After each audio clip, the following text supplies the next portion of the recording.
चमकीले फरफुरी नगर सूरज के नीचे मोटू और पतलू खुशी से अपने छोटे से खेत में हल चलाते हैं, जो उनके सरल जीवन का प्रमाण है। मोटा एक विस्तृत मुस्कान के साथ चिल्लाता है, पतलू, देखो हमारी फसल कितनी अच्छी तरह बढ़ रही है। उसकी आवाज आशावाद से गूंजती है। पतलू सहमति में सिर हिलाता है। हाँ मोटू, हमारी कड़ी मेहनत रंग लाएगी। उसकी आंखों में भरपूर फसल का वादा झलक रहा था। मोटू और पतलू एक साफ आसमान के नीचे पौधों को पानी देते हैं, आने वाले बदलाव से अनजान। अंधेरे बादल भयावह रूप से जमा हो रहे हैं क्योंकि हवा तेजी से बढ़ रही है, जो एक आसन्न तूफान का संकेत देती है। तेज बारिश हो रही है। मोटू रोता है, पतलू, क्या हो रहा है? हमारी फसल। पतलू जवाब देता है, मोटू, हिम्मत रखो, खेत खंडहर में पड़ा है, आधी फसल नष्ट हो गई है। तूफान के बाद तबाही की सुबह। मोटू निराश होकर कीचड़ वाली जमीन पर बैठा है।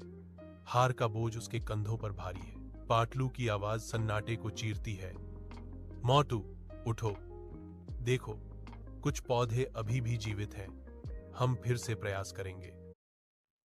चमकीले फरफुरी नगर सूरज के नीचे मोटू और पतलू खुशी से अपने छोटे से खेत में हल चलाते हैं, जो उनके सरल जीवन का प्रमाण है। मोटा एक विस्तृत मुस्कान के साथ चिल्लाता है, पतलू, देखो हमारी फसल कितनी अच्छी तरह बढ़ रही है। उसकी आवाज आशावाद से गूंजती है। पतलू सहमति में सिर हिलाता है। हाँ मोटू, हमारी कड़ी मेहनत रंग लाएगी। उसकी आंखों में भरपूर फसल का वादा झलक रहा था। मोटू और पतलू एक साफ आसमान के नीचे पौधों को पानी देते हैं, आने वाले बदलाव से अनजान। अंधेरे बादल भयावह रूप से जमा हो रहे हैं क्योंकि हवा तेजी से बढ़ रही है, जो एक आसन्न तूफान का संकेत देती है। तेज बारिश हो रही है। मोटू रोता है, पतलू, क्या हो रहा है? हमारी फसल। पतलू जवाब देता है, मोटू, हिम्मत रखो, खेत खंडहर में पड़ा है, आधी फसल नष्ट हो गई है। तूफान के बाद तबाही की सुबह। मोटू निराश होकर कीचड़ वाली जमीन पर बैठा है।